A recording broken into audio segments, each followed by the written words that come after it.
안녕하세요. 언더키드닷컴의 최일수입니다. 오늘은 넥서스 6P를 보도록 합시다. 화웨이 넥서스 6P라고 해야 될지 구글 넥서스 6P라고 해야 될지 모르겠죠.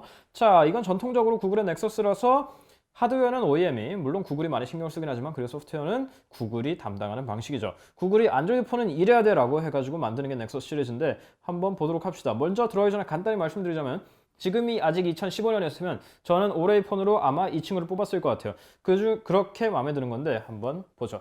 일단 전면에 5.7인치 아몰레드 디스플레이가 있고요. 위에 쪽에 리시버 8메가픽셀 전면 카메라, 되게 잔인한 카메라예요. 그리고 요 한 쌍의 스피커가 있죠. 전면 스테레오 스피커예요. 제가 굉장히 좋아하는 구성인데 오른쪽에 전원키, 요 돌기가 있는 전원키가 있고 볼륨 키, 그리고 아래쪽에는 USB Type-C 포트가 있죠. USB 3.0이나 3.1이 아니라 USB 2.0의 Type-C이기 때문에 포트 모양만 다르고 성능은 똑같아요. 이게 기존에 쓰던 마이크로 USB랑 다르기 때문에 외부에서 충전할 때라든지 조금 불편한 게 있을 수 있어요. 젠더를 쓰셔야 돼요. 이쪽에 나노심 카트 트레이가 있고 뒤에 쪽에 12메가픽셀 카메라가 있죠. 화소수가 조금 낮아 보이지만 사진이 굉장히 잘 나와요. 그리고 듀얼 LED 플래시가 있고 레이저 오토포커스 지원을 하죠. 뒤에 쪽에 2차 마이크가 있고 여기 넥서스 인프린트라고 이름이 붙어져 있는 지문인식 센서가 있어요. 요즘 많이 들어가 있으니까 별로 신기할 건 없어요.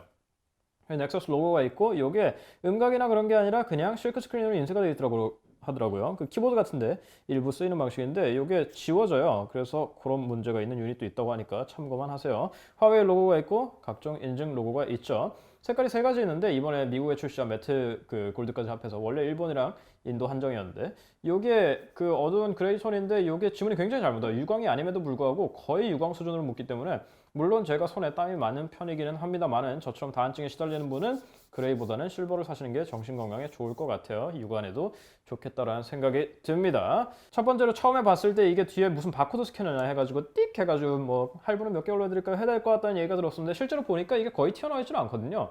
그래서 그런 문제는 저는 사실 전혀 느끼질 못했어요. 근데 그것보다도 한 유튜버 분께서 요거를 갖다가 또각하고 휘어가지고 이렇게 또각하고 휘는 영상이 있어가지고 명불허전 화웨이 같은 얘기를 들었었는데 근데 사실 화웨이의 제작 능력은 꽤 검증이 돼 있는 편이고 그분 빼고는 아무도 그렇게 못하는 걸로 봐서는 그냥 그분의 악력이 좋은 게 아닌가라는 생각이 들어요. 오히려 그것보다는 뒤에 글라스가 깨진다든지 로고가 지워진다든지 하는 문제가 있는 유닛이 있는 게 더 문제가 될 수 있지 않을까 싶어요. 먼저 디스플레이는 굉장히 좋은 편이에요. 이게 선명도도 선명도고 굉장히 눈이 생각보다 부담스럽지도 않아요. 요즘 아몰레드는 뭐 옛날 아몰레드랑 달라진 지 한참 됐죠. 그리고 안쪽에는 소프트웨어가 있죠. 구글 순정 소프트웨어인데 역시 넥서스 시리즈이기 때문에 업데이트가 2년 동안 보장이 되어 있다. 갤럭시 넥서스는 좀 짜증나는데 근데 그만큼 대단한 거예요. 이게 칩셋 제조사인 TI가 그냥 날라버려가지고 그게 안 됐던 건데 이 LG는 그 커널을 갖다 새로 짜가지고 아이스크림 샌드위치 업데이트 해줬잖아요. 대단한 거예요, LG는. 그 점에 있어서는. 물론 G 프로 2 같이 깽판 친 기종들은 할 말이 없지만 그리고 지금 안드로이드 롤리팝 대신 마시멜로가 올라가 있죠. 안드로이드 롤리팝은 약간 윈도우 비스타 같은 느낌이었죠. 새 건데 짜증나. 근데 마시멜로우는 굉장히 깨끗하고 그걸 좀 더 뭐랄까 정제한 느낌의 OS가 되겠죠. 그리고 순정이기 때문에 굉장히 깔끔해요. 깔끔한 만큼 기능이 없다는 얘기도 되는데 사실 제가 불만인 게 그렇게 많지는 않아요. 일단은 탭2 웨이크가 없어요. 물론 앰비언트 디스플레이가 있지만 이렇게 두드려서 킬 수가 없어요. 물론 지문인식으로 키면 되기 때문에 요거는 그게 크게 큰 문제는 아니라고 생각은 됩니다만은 그리고 한 가지 짜증나는 건 여기서 모드 종료가 없단 말이에요. 그래서 이렇게 일일이 다 지우고 앉아 있어야 돼요. 이게 조금 불만이에요. 그리고 전원키를 길게 누르면 재부팅이 아직도 없어요. 도대체 무슨 의도로 이걸 모드 종료는 알겠어요. 넥서스의 램 관리가 그만큼 훌륭하니까 그럴 필요 없다는 뜻이겠죠. 근데 재부팅은 좀 넣어달란 말이야. 이거 언제까지 종료만 놓을 건지 불편해 죽겠어요. 이런 사소한 불편 빼고는 요즘 안드로이드 순정도 굉장히 기능이 다양해져가지고 거의 문제가 없어요. 일반적으로 쓰실 때도.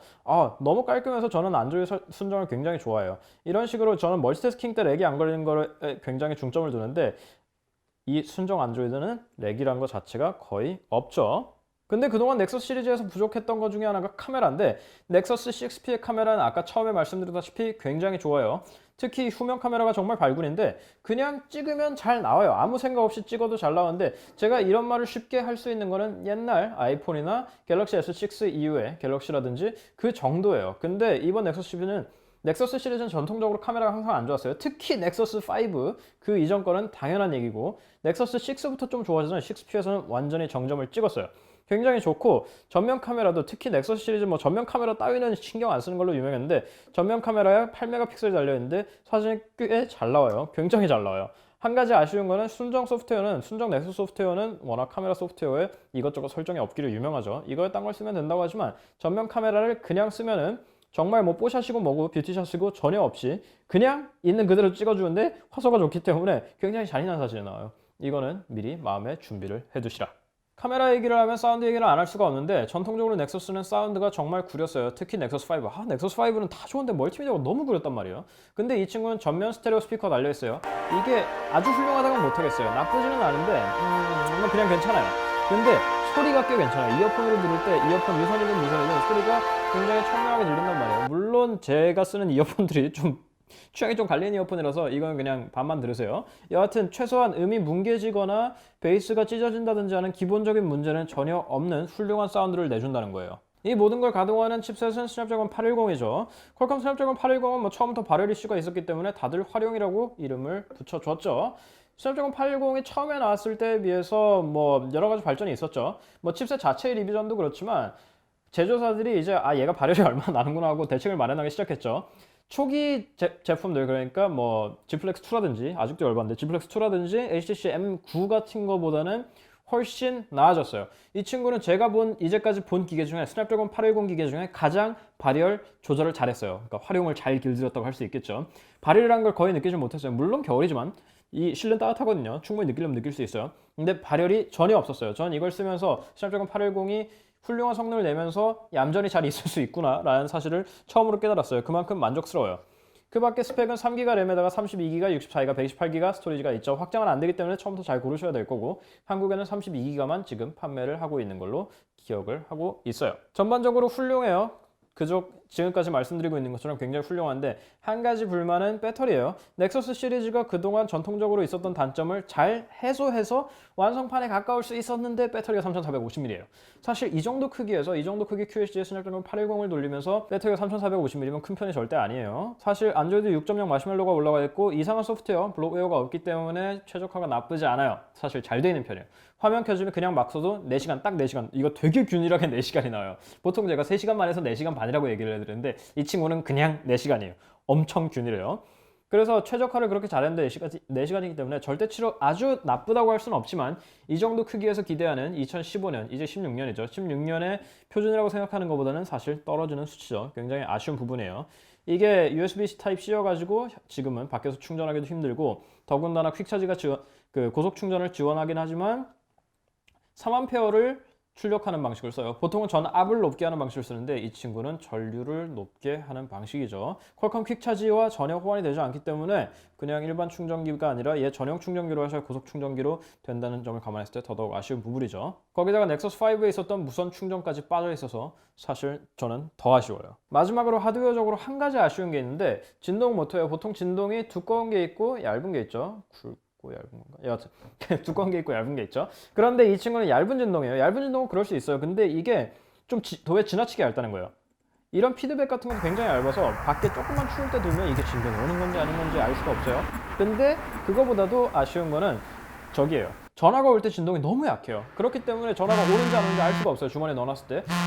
이건 안드로이드 웨어를 팔아먹으려는 구글의 수작인지 모르겠지만 안 들리면 시계를 사세요라는 건가? 여하튼 그런 건 좀 모르겠지만 진동이 약해요. 그게 하드웨어적으로 제일 아쉬운 부분이에요. 전반적으로 봤을 때 이번 넥서스 6P는 굉장히 아이폰 같은 기계예요. 제가 최근에 아이폰도 그렇고 애플 기계도 굉장히 불만이 많은데 아이폰 리뷰 때는 제가 항상 그 얘기를 하죠. 아이폰은 다른 게 특출나다기보다는 굉장히 균형이 잘 잡혀 있는 거예요. 한 가지 아쉬운 게 없다는 거예요. 그렇게 균형이 잘 잡혀 있는 게 사실 쓰기 굉장히 편하거든요. 이번 넥서스 6P가 딱 그런 기계예요. 특출나지 않아요. 배터리 특출나지 않죠. 카메라 굉장히 잘 나오지만 사실 그런 기계들은 있어요. 뭐 하드웨어적인 측면에서 특출날 건 없어요. 3기가 램, 4기가 램도 있어요. 근데 정말 균형이 잘 잡혀 있고 소프트웨어가 아주 안정되어 있기 때문에 믿고 쓸 수 있고 신경을 안 써도 된다는 거예요. 예전 같았으면 이런 모든 게 있었던 넥서스 소프트웨어, 구글 순정 안드로이드가 워낙 기능이 없기 때문에 추천하기 어렵겠지만 요즘은 충분히 기능이 많아졌어요. 그냥 일반적으로 쓰기에도 문제가 없는 수준이에요. 정말 신뢰가 가고 믿을 수 있고 아주 안심이 되는 그런 기계라고 할 수 있겠습니다. 그런 면에서 굉장히 아이폰 같은 안드로이드예요. 어디 중국 다른 폰들처럼 앱드로어 아이폰처럼 만들었다고 아이폰 같은 게 아니라 그런 면에서 균형이 잘 잡힌 굉장히 아이폰스러운 안드로이드라고 할 수 있겠습니다. 정말 만족스럽게 잘 썼어요. 그동안 안 쓴 게 아쉬웠을 정도로. 넥서스 6P였고요. 저희 인스타그램, 페이스북, 트위터, 구글 플러스 잊지 마시고요. 저희 구독하기는 물론 저희 앱도 잊지 말아주세요. 플레이스토어와 iOS 앱스토어에서 언더케이지를 검색해주세요. 빠염.